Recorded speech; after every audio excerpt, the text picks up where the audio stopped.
할렐루야 샬롬 인사하십니다. 할렐루야 샬롬 샬롬 샬롬 샬롬 샬롬. 하나님 사랑합니다. 여러분 주 안에서 사랑합니다. 오늘 본문 느헤미야 4장 7절에서 23절 말씀 우리 함께 나눴습니다. 하나님의 일을 한다는 것 어떨까요? 하나님의 일을 한다는 것 수고 없이 어떤 일이든 되는 일은 없는데 특히 하나님의 일도 하나님이 허락하신 일도 수고 없이 되는 일은 없다. 이제 본인 이스라엘 백성들 어때요?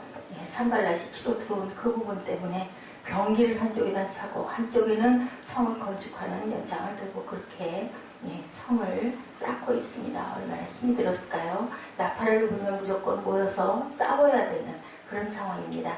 느헤미야가 하나님의 일을 하고 있죠. 그런데 그에게 역경의 일이 일어났어요. 그런 느헤미야의 그 길을 힘있게 이기며 또한 나아가고 있죠. 역경 속에서도 하나님의 일을 꿋꿋하게 수행하는 느헤미야의 모습에서 우리가 하나님의 일을 하는 자세를 함께 살펴보고자 합니다. 하나님의 일을 하면 하나님이 다 제껴주시고 어떤 장애도 없이 승승장구 그냥 술술 쉽게 잘 돼야 하는데 하나님의 일에도 일단은 세상에 이러한 그 악의 사단의 무리들이 침입하는 것이 있기 때문에 이런 어려움을 겪고 그렇게 갑니다. 그런데 그들이 성벽을 조금씩 세워나가자 외부로부터 압력이 이렇게 들어오고 있죠. 산발랏은 예루살렘의 성벽 건축이 주변의 사람들의 큰 해가 될 것이라고 하며 주변 사람들을 선동을 합니다. 그 성벽이 건축되지고 나면은 너희들에게 어려운 일이 많을 거다. 8절에 그렇게 말하죠. 다 함께 꾀하기를 예루살렘으로 가서 쳐서 요란하게 하자 하기로 그리로 그들이 연합하여 예루살렘을 공격하고자 합니다. 지금 이들은 모두 바벨론 나라의 통치 아래 있지만 이것은 변방이고 중앙집권이 오늘날처럼 확고하게 이루어지지 않았기 때문에 왕이 조서를 내렸음에도 불구하고 이 힘이 거기까지 미치지를 못하고 떨어져 있으니까 어찌할 수가 없는 거죠. 지금 예루살렘이 당한 상황은 전쟁의 폭풍 전야와 같은 그러한 상황입니다. 이스라엘 백성과 느헤미야가 선한 뜻을 가지고 하나님의 뜻을 쫓아 성벽을 건축하고 있는데 왜 이렇게 어려움이 생길까? 이런 일은 잊지 말아야 되지 않을까? 우리가 살아가는 일에도 그렇죠. 최소한 선한 일을 할 때는 이런 어려움은 없어야 하지 않을까? 아니죠. 우리는 선한 일에 대해 너무 쉽게 거절하는 경향이 있습니다. 그래서 조금만 어려워지면 포기하고 싶어지고 이게 답이 아닌 게 아닐까 이런 생각을 하고 우리가 사단의 유혹에 꾀에 넘어질 때가 또 얼마나 많고 내가 하고자 하지 않는 일이 일어날 때는 그냥 포기해버리고 돌아서려고 하는 그런 경향이 누구에게나 저나 여러분에게 다 있습니다. 잘못이죠. 선한 일이기에 더욱더 어려운 일이 있어도 이겨내고 겪어내고 꿋꿋하게 참고 견디고 그리고 기도하면서 하나님께 뜻을 묻고 가야 합니다. 선한 일의 어려움을 각오하고 더 힘차게 나아가야 되겠죠. 선한 일은 옛말에도 호사다마 있습니다. 좋은 일에는 어려운 일들이 더 많다. 선한 일이게 행하려고 하였죠. 그렇다면 그 일이 제동이 걸릴 때 더 큰 선한 일이 된다는 사실을 우리가 기억해야 됩니다. 그리고 그 제동을 극복하고 견디고 이기고 나아가야죠. 그 일이 제동이 걸릴 때 그 일이 더 큰 선한 일이 된다는 것을 우리가 꼭 기억하고 나아가시기 바랍니다. 그 일은 더 큰 선한 일이 되고 또한 그 선한 일을 통하여서 하나님의 나라와 하나님의 영광이 드러난다는 것을 저희가 잊지 말아야 할 겁니다. 느헤미야는 그의 일에 제동이 걸려도 다른 마음을 절대 품지 않고 오로지 한 길로 나아가죠. 나라의 그 귀한 일을 꼭 이뤄야 되기 때문에 그것을 포기하거나 그 길을 온 곳을 후회하거나 하지 않습니다. 그에게 있는 길은 오직 하나님이 주신 그 길로 앞으로 나아가는 것밖에 없다. 하나님의 일을 할 때 수고 없이 거저먹으려고 하지 말자. 열심히 수고하고 하나님의 일을 이루어 나가야 한다. 또한 요행을 바라지 말라. 그냥 우리가 이렇게 있어도 아버지가 하실 일이니까 결국은 되지 않을까? 이렇게 생각을 할 일이 아니라 일단 우리에게 닥쳐진 일, 내가 해야 할 일에 딱 앞에 왔을 때는 하나님의 지혜를 구해서 하나님의 일을 하나님의 지혜로 내가 하는 게 아니고 나는 그저 도구로 사용되어야 합니다. 9절입니다. 우리가 우리 하나님께 기도하며 저희를 인하여 파수꾼을 두어 주야로 방비하는데 9절이죠. 하나님의 일을 할 때 우리가 너무 쉽게 하려는 경향 하나님이 응답하셨으니까 그저 교회도 마찬가지입니다. 하나님이 세우셨지 절대로 저는 미리 계획한 일이 없습니다. 그래서 그 감동으로 세웠는데 어려움이 너무너무 많죠. 예, 차라리 아니었으면 좋았을 건데 그냥 성도로 가만히 앉아서 예배드리고 그죠? 전도한다 그러면 전도 따라 나가고 그냥 했으면 좋은데 이렇게 힘들고 어렵게 모든 사람들이 주변에서 다 고생하면서 이 일을 할 일이냐? 하나님의 뜻이기 때문에 쉽게 잘 되어야 되는데 이거 아닌 거 아니야? 이런 생각을 많이 하지만 그렇지 않습니다. 느헤미야는 하나님께 기도만 하지 않죠. 기도하고 파수꾼을 둡니다. 그것도 주야로 방비하죠. 기도했으니 적이 쳐들어오지 않을 거야. 기도하고 하나님의 응답 주셨으니까 교회를 세우기만 하면 그냥 쑥쑥 부흥도 되고 막 사람도 많이 붙어서 아주 하나님의 영광이 확 드러날 거야. 근데 그렇지 않습니다. 우리가 극복해야 될 일이 너무나 많죠. 기도하였으니 우리가 다 잘 준비되어 있을 때 쳐들어올 거야. 그렇지 않죠. 적당히 방비하면 돼 라는 생각. 그렇게 됐다가는 적에게 엎드려질 수밖에, 깨질 수밖에, 무너질 수밖에 없다는 거죠. 기도하는 것이 마치 요행을 바라는 것이냐 생각하는 사람들이 너무 많다. 기도만 하면 될 줄 알지만 그게 아니죠. 기도는 요행을 바라지 않습니다.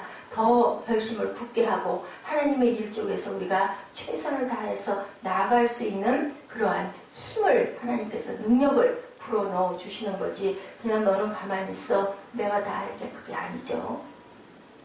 먼저 기도하고 그 일이 하나님의 일이니 항상 먼저 기도하는 느헤미야를 봅니다.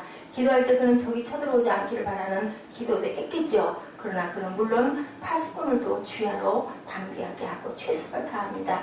느헤미야는 기도의 사람이었습니다. 하나님의 역사하심을 체험하였고 믿는 사람이었고 그러나 그는 기도에 대해 잘못된 생각을 가진 사람들이 생각하는 것처럼 기도와 방비함을 서로 다르게 생각하지 않고 산발랏의 공격에 대비하여 느헤미야는 철저히 방어했죠.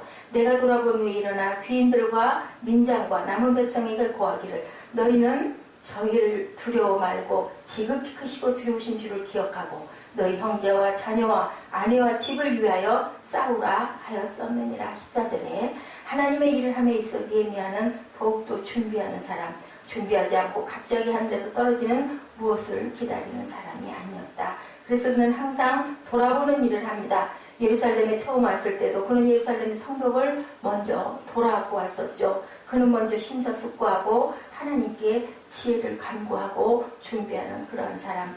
하나님의 일을 한다고 갑자기 하늘에서 떨어지는 것이 아니고 하나님의 일을 하기를 원한다면 더욱더 준비하는 사람. 누구보다도 더욱더 노력하고 잠도 덜 자고 그래서 하나님의 일을 해서 교회가 쓰고 나면 그냥 죄종들이 다 무너지고 견디지를 못한다라는 그런 얘기들이 있어요. 지혜롭게 해야 된다는 건데 지혜롭자면은 안 해야 되죠. 새기도도 안 해야 되고 그죠? 무릎 꿇는 일도 안 해야 되고 그래서 편하게 놀러 다니고 쉬어야 되는데 그렇게 돼가지고는 교회가 쓸 수가 없는 거죠. 준비도 하지 않고 요행을 바라는 사람이 아니라 준비되어 하나님의 인도하심을 받는 사람이 되어야 된다. 성령의 감동을 주시면 그것을 또한 깊이 묵상하고 생각하고 깨닫고 하나님의 뜻이 어디 있는지 하나님의 음성이 뭐라고 하시는지 예수님은 어떻게 하셨는지를 생각해야 된다. 하나님이 원하시는 일이라고 수고하지 않고 준비하지 않고 되는 것이 아니다. 우리가 하나님의 일을 하기를 원한다면 더욱더 수고할 마음도 하죠. 그래서 성령의 충만함이란 건 뭘까요? 하나님의 뜻을 행하려고 하는 열정이 충만하게 일어나서 내가 건강이 좀 약해도 그죠? 내가 어려운 부분이 있어도 내가 좀 가난해도 내가 남에게 핍박을 받아도 그 모든 것을 하나님의 은혜로 하나님의 사랑으로 덮고 견디고 다시 일어나고 가야 된다. 더욱더 열심히 준비하는 사람이 되어야 된다. 하나님은 바로 그 속에서 역사하시고 수고하지 않으려고 하고 열심내지 않는 사람은 하나님의 역사를 경험할 수가 없다. 왜냐하면 기도하지 않으면 하나님이 감동을 주시지 않아요. 때에 따라서는 또한 하나님께서 기도 별로 깊이 안 해도 강하게 감동을 주실 때가 있어요. 왜냐하면 하나님의 사람들은요, 요즘에 저는 그렇습니다.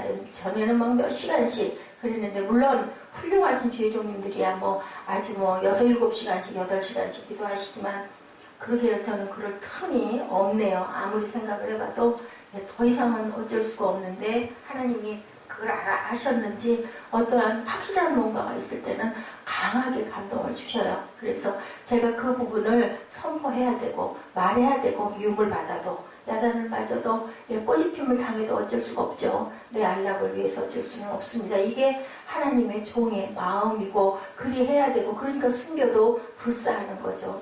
더욱더 열심히 준비하는 사람, 하나님은 바로 그 속에서 역사하신다라는 거, 수고하지 않고 되는 일은 없다는 거, 하나님의 일에도 이렇게 악의 무리들이 들끓고 잘못하면 내가 죽기도 하죠. 거기서. 그러면 뭐 왜 죽으라고 하나님이 거기다 밀어두셨냐? 뭐 하다 죽으면 순교하는 거니 하나님이 책임지실 거고, 이삭을 바치면 이삭을 바쳐서 없으면 또 하나님이 알아서 하실 거고, 이런 믿음의 마음을 가져야 된다. 해보지도 않고 포기하고 비방하고 욕할 일은 아니다. 하나님은 우리가 수고할 때 그 속에서 역사하신다라는 것, 그리고 열심히 하나님께서 힘주시고 능력 주신다라는 것을 우리는 믿어야 됩니다. 그렇지 않으면 고만한 그릇밖에 될 수가 없다라는 거죠. 우리가 항상 이 느헤미야의 마음을 우리가 읽으면서, 그 시대의 느헤미야는 성벽 재건을 위해서 자기의 그 안락한 모든 거 다 버리고, 세상 사람들이 지금 이 세상에서 만약에 그런 일을 감행하는 걸 바라봤으면 뭐라고 그랬겠어요? 미쳤다고 그러잖아요. 그죠?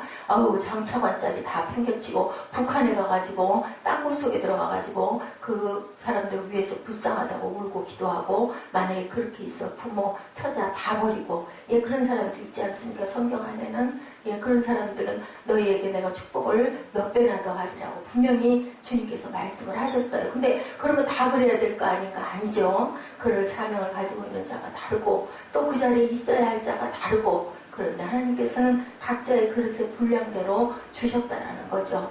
저도 그렇습니다. 작년 1년 동안은 하나님께 무릎 꿇고 기도하다가 맨 막바지에는 하나님이 내가 너에게 천국을 약속할게. 너밖에 그 일을 할 사람이 없어. 그 자리에서 그저 사랑으로, 충성으로 그렇게 기도하고 네가 알아야 돼 했는데, 제가 막바지에 하나님 이제는 그만할래요. 하나님 그냥 되는 대로 할 거예요. 라고 제 기도를 했어요. 정말 너무너무 힘들어서.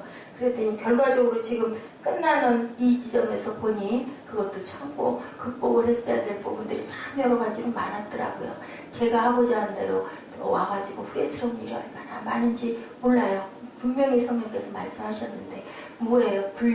저는 제 분량이 요만큼밖에 되지 않아서, 그것도 바보 소리를 참 너무 많이 들었죠. 주변에서 이해 안 된다는 소리를 너무 많이 들었죠. 네 사랑 때문에 그렇죠. 물론 그렇죠. 그게 없었으면 또 여기 이나마라도 있지도 않을 수도 있었을 거예요.